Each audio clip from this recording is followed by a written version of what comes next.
TV Bihar के खास show चुनावी चौसर में और मैं हूं आपके साथ आत्मजा। फर्स्ट फेज में बिहार के 4 सीटों पर चुनाव होने वाले हैं, जिसके नामांकन की प्रक्रिया कल पूरी कर ली गई है।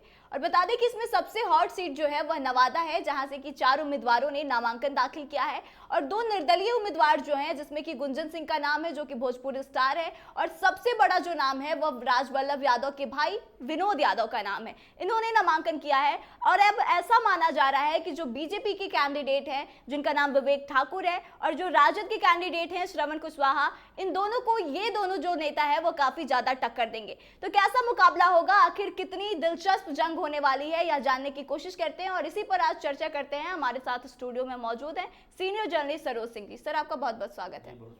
सर, क्या है, नवादा सीट को लेकर काफी ज्यादा चर्चा चल रही है, क्या लगता है किसको ज्यादा नुकसान होगा, महागठबंधन को या फिर एनडीए को? जो ऐलान किया था विनोद यादव ने, जिसकी चर्चा आपने की, राजवल्लभ यादव के भाई का, वो ऐलान पूरा हुआ। कल नॉमिनेशन भी हो गया और जो नॉमिनेशन का जो माहौल था, जो वहाँ पे परिस्थितियाँ थी, वो ये बतलाती है कि नवादा की सीट पर अब बहुत ही कड़ा मुकाबला होने वाला है। हो सकता है कि सीधी टक्कर भी हो जाए। जो रिनाउंड महागठबंधन या एनडीए के उम्मीदवार हैं, उनमें से कोई एक तीसरे नंबर पर न चला जाए, क्योंकि विनोद यादव की वहाँ जो ताकत है, और अगर सही कहिए, दो टू कहिए, तो जो राजवल्लभ यादव की ताकत नवादा में है, वो ताकत इस चुनाव को प्रभावित करने वाली है। और विनोद यादव ने जिस तेवर के साथ कल नामांकन किया, उससे साफ है कि वो बहुत ही गंभीरता से चुनाव नवादा का लड़ रहे हैं। सर, आप किसके टक्कर की बात कर रहे हैं? क्या विनोद यादव का डायरेक्ट टक्कर जो है वो बीजेपी से होगा? देखिए, अभी तो नॉमिनेशन हुआ है, माहौल बन रहा है, जनता भी वेट एंड वॉच में है कि कौन कैंडिडेट कितना आगे जा सकता है। देखिए, नुकसान वो किसको पहुंचाएंगे ये अभी कहना मुश्किल है, लेकिन नुकसान तो होगा। नुकसान होगा। गुंजन सिंह की भी चर्चा आपने की, गुंजन सिंह ने भी नॉमिनेशन कर दिया, विनोद यादव ने भी नॉमिनेशन कर दिया। तो कहीं ना कहीं से दोनों गठबंधन के जो प्रत्याशी हैं, चाहे वो श्रवण कुशवाहा हो या फिर विवेक ठाकुर हो, दोनों को ये डर सता रहा है कि कहीं ना कहीं से नुकसान उनको हो सकता है। और वो नुकसान कितना होगा, जैसे जैसे दिन आगे बढ़ेगा, चुनाव प्रचार जोर पकड़ेगा, रणनीति को पता चलेगा, तब पता चलेगा कि नुकसान ज़्यादा हो रहा है विवेक ठाकुर को हो रहा है या ज़्यादा नुकसान हो रहा है श्रवण कुशवाहा को। सर, अगर नवादा लोकसभा क्षेत्र की बात करें तो यहाँ पे लगभग 5 लाख आबादी जो है वो यादवों की है और भूमिहारों की भी आबादी लगभग उतना ही है। लेकिन बीजेपी के कैंडिडेट जो हैं वो आते हैं भूमिहार जाति से। तो क्या लगता है कि गुंजन सिंह जो है वो काफ़ी यंग है और लोगों का साथ लोग उनके लिए, मतलब लोग उनको पसंद करते हैं, तो क्या लगता है कि वोट काटने का काम करेंगे भाजपा का? देखिए, विवेक ठाकुर के सामने दोहरी चुनौती है। पहली चुनौती है जो पृष्ठभूमि है चंदन सिंह को, जो उनको बेटिकट किया गया है, सूरज भान के भाई, उनकी एक अच्छी छवि नवादा कॉन्स्टिट्यूंसी में थी। उम्मीद भी थी कि उनको टिकट मिलेगा, लेकिन नहीं मिला। अब तो विवेक ठाकुर को मिल गया। तो चंदन सिंह का भी अपना एक वहाँ पर वोट बैंक है। चंदन सिंह का अप्रोच क्या रहता है नवादा को लेके, ये भी देखने वाली बात होगी। इसके अलावा गुंजन सिंह भूमिहार बिरादरी से ही आते हैं, भूमिहारों की सीट है, 5 लाख की आबादी है भूमिहारों की, तो स्वाभाविक है गुंजन सिंह अगर मैदान में उतरे हैं तो बिरादरी का वोट काटेंगे ही काटेंगे। हम ये नहीं कह रहे हैं कि वो सीधे लड़ाई में आ जाएंगे, लेकिन भूमिहारों का एक अच्छा खासा समर्थन गुंजन सिंह को मिलने जा रहा है। लेकिन जो सबसे बड़ा फैक्टर हम बार बार कह रहे हैं कि विनोद यादव नवादा के चुनाव में सीधी लड़ाई में आ सकते हैं।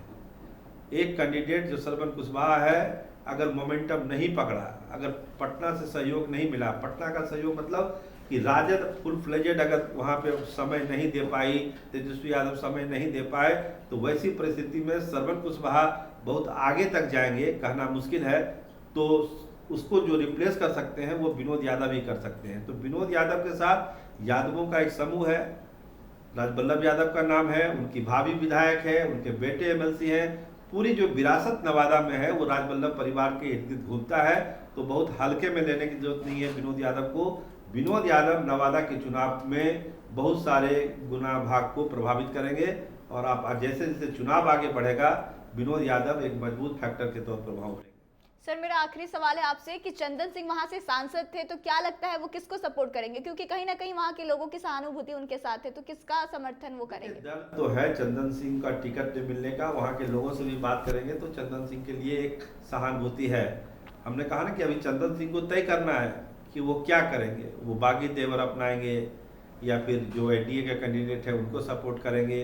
अभी तो पारस गुट का पता ही नहीं कि वो सपोर्ट एनडीए को करेंगे कि महागठबंधन को करेंगे, अभी वो फैसला भी होना है। तो एक बार चंदन सिंह का लाइन साफ हो जाए तब पता चलेगा कि विवेक ठाकुर को चुनौती कौन कौन दे रहा है। गुंजन सिंह भी दे रहे हैं, चंदन सिंह भी दे रहे हैं, या और कोई फैक्टर है जो विवेक ठाकुर को प्रभावित करेगा। बाहरी उम्मीदवार है, भूमियार बिरादरी से है लेकिन बाहरी उम्मीदवार है, ये भी फैक्टर इस बार नवादा में काम कर रहा है कि लोकल लोगों को वोट दीजिए, जो ज़्यादा अच्छा है, मिलते हैं जुलते हैं, बाहर के लोग जीतेंगे चले जाएंगे। तो ये एक फैक्टर है नवादा में जिसका सामना करना पड़ेगा विवेक ठाकुर को, लेकिन इंतजार अभी 2-4 दिन करना पड़ेगा। चुनाव प्रचार आगे कैसे बढ़ता है और चीज़ें कैसे बदलती हैं। सर आपका बहुत बहुत धन्यवाद। तो देखिए, नवादा लोकसभा क्षेत्र को लेकर काफी ज्यादा चर्चा तेज है और यहाँ पर कांटे की टक्कर जो है देखने को मिल सकती है, क्योंकि यहाँ से जो 2 निर्दलीय उम्मीदवार है वो काफी ज्यादा मजबूत नजर आ रहे हैं और कहीं ना कहीं इससे नुकसान जो है वो भाजपा को ज्यादा देखने को मिल सकता है। तो ऐसे में देखने वाली बात यह है कि विनोद यादव, जिन्हें कि काफी ज्यादा ताकतवर बताया जा रहा है, वह किसका ज्यादा नुकसान करते हैं और कहीं ऐसा तो नहीं होता है कि वह खुद ही वहां से चुनाव जीत जाएं। आपको क्या लगता है कि क्या कुछ परिणाम देखने को मिलेंगे? आप कमेंट करके जरूर बताएं। फिलहाल इस शो में बस इतना ही। आगे की तमाम खबरों के लिए बने रहे हमारे साथ, देखते रहे कैपिटल टीवी बिहार। धन्यवाद।